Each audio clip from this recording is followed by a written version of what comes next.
हम बहुत खुशकिस्मत हैं कि पाकिस्तान में रह रहे हैं और पाकिस्तान से लोग जो बाहर हैं पूरी दुनिया में, यकीन करें मुझे बाहर से ज़्यादा फ़ोन आते हैं जो पाकिस्तानी भाई मुसलमान हैं।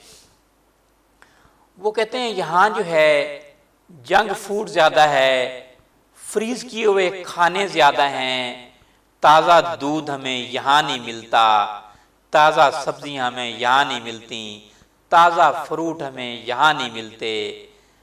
और क्योंकि हिकमत में जो है इलाज हमेशा दूध से बताया जाता है, सब्जियों और फ्रूट से बताया जाता है। और जितने लोगों ने मुझे फ़ोन किया बाहर से, कोई कैल्शियम के अमराज का शिकार है, कोई जो है अमराज मैदा के शिकार हैं, कोई लोग कैंसर के अमराज में मुब्तला हैं इसी नाकिस ग़िज़ा की वजह से। तो हमें खुशी होनी चाहिए कि हम अपने देश पाकिस्तान में रह रहे हैं, इकबाल के पाकिस्तान में रह रहे हैं।